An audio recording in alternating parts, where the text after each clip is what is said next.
Hola a todos, bienvenidos a este video, el cual vamos a hablar de la práctica 6 que se titula Dosis-efecto gradual.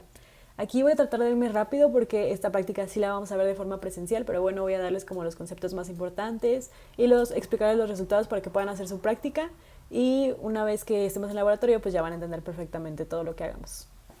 Para esta práctica es importante que recuerden algunos conceptos que ya vieron en fisiología, sobre todo de la unión neuromuscular. Recordemos que los impulsos nerviosos son transmitidos de los nervios hacia el músculo por un neurotransmisor endógeno que es la acetilcolina. Esta se sintetiza en la terminación nerviosa presináptica de la siguiente manera. Cuando ocurre un potencial de acción se despolariza la membrana y por lo tanto se abren los canales de calcio.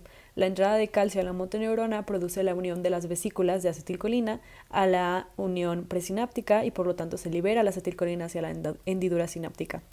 La acetilcolina se une a sus receptores nicotínicos del terminal postsináptico y se produce la apertura del canal iónico que genera la entrada de sodio al interior de la célula muscular y la salida de potasio, permitiendo la propagación del potencial de acción y por lo tanto la contracción muscular. Es importante acordarnos que la acetilcolinesterasa, enzima responsable de la metabolización de la acetilcolina, se encuentra en la membrana del terminal postsináptico junto a los receptores nicotínicos. La mitad de las moléculas de acetilcolina son hidrolizadas antes de llegar a sus receptores. Las moléculas que alcanzan los receptores son metabolizadas a los pocos microsegundos. El metabolismo de la acetilcolina genera acetato y colina. La colina se reintegra al terminal presináptico para generar nuevas moléculas de acetilcolina. Recordemos también que existen dos tipos de receptores colinérgicos, que son los muscarínicos y los nicotínicos. Para esta práctica es importante recordar el nicotínico tipo M, el cual su acción va a ser la apertura de conductos de sodio, potasio y la despolarización del músculo. En este esquema podemos ver cómo diferentes fármacos afectan la sintetización de la acetilcolina. Empezamos de arriba hacia abajo, están los semicolínicos, los cuales van a inhibir la reentrada de la colina al terminal presináptico para que se vuelva a sintetizar la acetilcolina.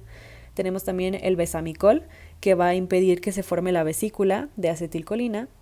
Tenemos también la toxina botulínica, que va a inhibir los canales SNAP y BAMP, que son muy importantes para que la vesícula se una a la hendidura presináptica y pueda liberarse posteriormente la acetilcolina. Y tenemos también pues, la acetilcolinesterasa, que siempre va a estar presente al lado de los receptores para deshacer la acetilcolina en colina y acetato. Un concepto importante para esta práctica es la farmacometría. Esta se refiere al estudio de la relación entre las dosis de los fármacos y la magnitud de las respuestas biológicas que estos generan. También es importante que hablemos de la teoría de la ocupación, la cual tiene 4 principios muy importantes. El primero es que la unión del fármaco y su receptor siempre es reversible. El segundo es que el efecto del fármaco siempre va a ser proporcional al número de receptores que estén ocupados dentro del organismo. Es decir, si hay muchos receptores ocupados, entonces el efecto del fármaco va a ser mucho mayor y si hay muy poquitos receptores, el efecto va a ser mucho menor.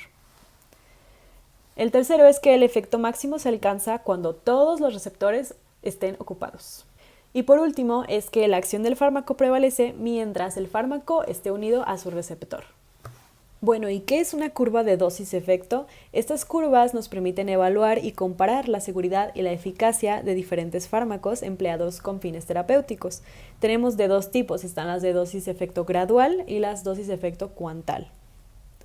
Primero, la curva dosis-efecto gradual. Esta hace referencia al efecto gradual de un fármaco, entonces va desde un valor mínimo hasta un valor máximo, de tal manera que la magnitud de la respuesta depende de la dosis que le administremos al paciente. Entonces, si le administramos poquita, obviamente que el efecto va a ser muy chiquito, si le administramos mucha, pues va a ser muy grande. Entonces, esta depende de la dosis que le administramos a cada paciente. Estas sirven para valorar la potencia y la eficacia de los fármacos. Se realizan en un solo individuo y vamos a percibir biológicamente cómo funciona el fármaco en este único individuo. El efecto va a ser proporcional a la dosis administrada o acumulada, como ya les decía anteriormente. Aquí mencionamos dos conceptos que también son muy importantes, qué es potencia y qué es eficacia. La potencia se define como la capacidad de un fármaco para producir el 50% del efecto máximo. Esta capacidad va a depender totalmente de su concentración. Entonces también otra definición podría ser que es la concentración del fármaco requerida para obtener el 50% del efecto máximo. En cambio, la eficacia se refiere al efecto máximo que puede alcanzar cualquier medicamento sin importar su dosis o su concentración. Esta depende más bien del número de receptores o del número de complejos que se forman del fármaco y receptor. Entonces, diferencias importantes entre potencia y eficacia. La potencia depende de la concentración o de la dosis, la eficacia no. La potencia es la capacidad de un fármaco de lograr la mitad del efecto máximo y la eficacia es la capacidad de un fármaco de lograr el efecto máximo, siempre. Las curvas dosis-efecto cuantal nos van a expresar cuál es el efecto de un fármaco, pero no solo en una persona, sino que en una población de individuos completamente diferentes. Aquí lo que se hace es que se administra una dosis determinada a todos los individuos, se administra la misma dosis a todos los individuos y se registra si se presentó o no el efecto deseado. Aquí no hay se presentó poquito, se presentó mucho, sino que sí o no. Es la ley del todo o nada. ¿Se presentó el efecto o no se presentó? Esto se representa a través de una curva dosis-porcentaje. Este indica el porcentaje de individuos que presentaron un efecto a una dosis específica. Al sumar estas respuestas, la distribución de frecuencia acumulada resultante constituye una curva dosis-porcentaje y esta nos va a indicar el porcentaje de individuos que presentan efectos deseados en función al logaritmo de la dosis. Esta curva dosis-efecto cuantal lo que nos puede ayudar a determinar es el índice terapéutico, que es muy importante para saber la dosis efectiva media de un fármaco, o sea, cuánto se necesita para que haga efecto, y la dosis letal media, lo cual es la dosis que causa efectos letales en una persona. Entonces, el índice terapéutico se va a determinar dividiendo la dosis efectiva media entre la dosis letal media. La dosis efectiva media se define como la dosis de un fármaco requerida para producir un efecto deseado en el 50% de la población. En cambio, la dosis letal media se define como la cantidad de un fármaco que se requiere para causar un efecto letal, o sea, la muerte, en el 50% de la población. Aquí lo importante de considerar es que entre más grande sea el índice terapéutico significa que es más seguro, porque significa que hay una mayor diferencia entre la dosis que necesitamos para que produzca efecto y la dosis que necesitamos para que se muera el paciente. Entonces hay un espacio muy grande de dosis que podemos administrarles sin que matemos al paciente. Entonces, entre más grande sea este número, va a ser más seguro el fármaco. Y pues básicamente ya acabamos los conceptos más importantes para la práctica, pero aquí me gusta plantearles unas teorías muy interesantes que han ocurrido en los últimos años. El primero es la ley de Stephenson y Fourchot, no sé cómo se pronuncia. Ellos con sus experimentos lograron comprobar que Lebel y Clark se equivocaban con sus postulados, que son los postulados de la teoría de la ocupación que les acabo de explicar hace un momento. Ellos comprobaron que existen receptores de reserva. A diferencia de Clark, ellos postularon que no es necesario estimular todos los receptores de un tejido para obtener una respuesta máxima, debido a que existen receptores de reserva, en donde el tejido tiene más receptores de los que necesita para producir un efecto máximo. Por ejemplo, se dice que el corazón tiene una gran reserva de adrenoreceptores beta, debido a que, aún así bloqueando el 90% de todos los adrenoreceptores beta del corazón, aún podemos observar cómo las catecolaminas producen un efecto máximo en este tejido. Otra teoría muy importante es la teoría cinética de Patton. Él postula que la magnitud del efecto de un fármaco va a depender de la velocidad de la unión del fármaco con su receptor.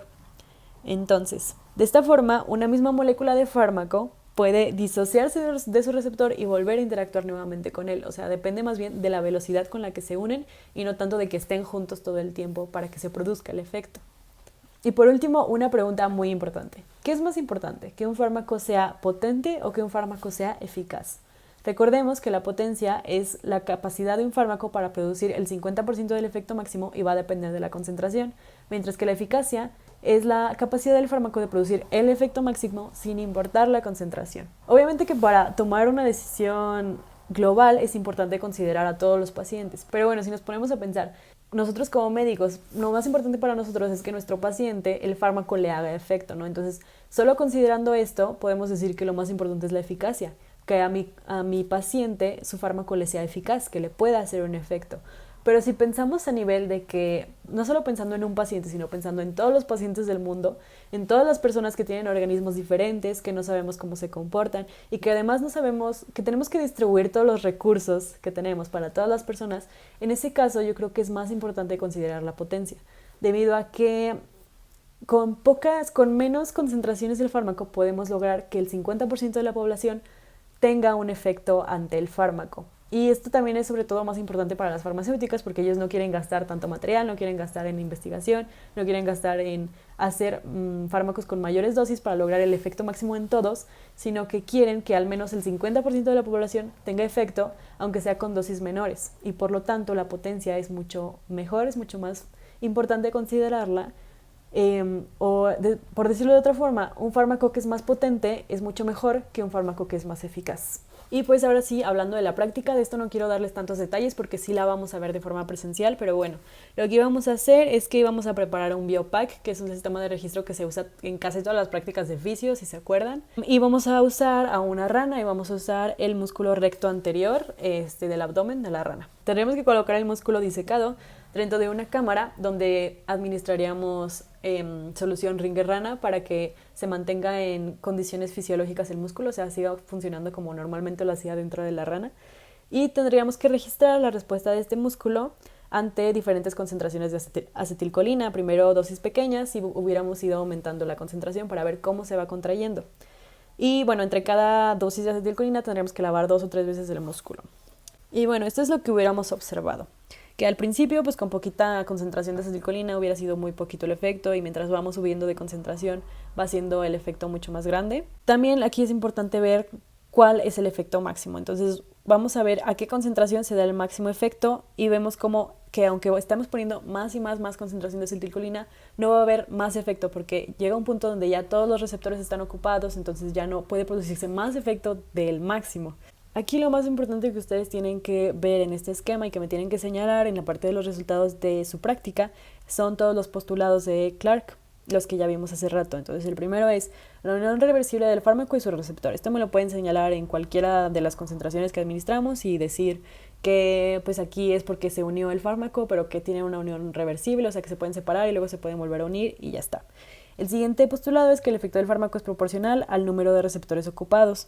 Entonces me pueden señalar, por ejemplo, el efecto máximo y decirme aquí es el efecto máximo, es donde más receptores están ocupados y me señalan el efecto más chiquito y me dicen aquí muy pocos receptores estaban ocupados y por lo tanto no se produjo tanto efecto. Y ahí está. El siguiente postulado es que el efecto máximo se alcanza cuando todos los receptores están ocupados y pues bueno, igual me señalan como dije anteriormente, donde está el efecto más grande, el efecto máximo y dicen aquí todos los receptores están ocupados. Y por último, la acción del fármaco prevalece mientras el fármaco esté unido a su receptor. Aquí me pueden señalar antes de que pusiéramos el fármaco o en un momento donde hicimos el lavado del músculo y me dicen aquí ya no está unido el receptor del fármaco, por lo tanto la acción del fármaco ya no prevalece. Y pues eso es todo por la práctica de hoy, espero que les haya gustado, que la hayan entendido. Si no, cualquier cosa ya saben que me pueden mandar mensaje con toda confianza, con cualquier duda que hayan tenido. Y pues bueno, ahí nos vemos en el laboratorio para las siguientes prácticas presenciales, espero ya conocerlos y pues nada, ahí nos estamos viendo. Adiós.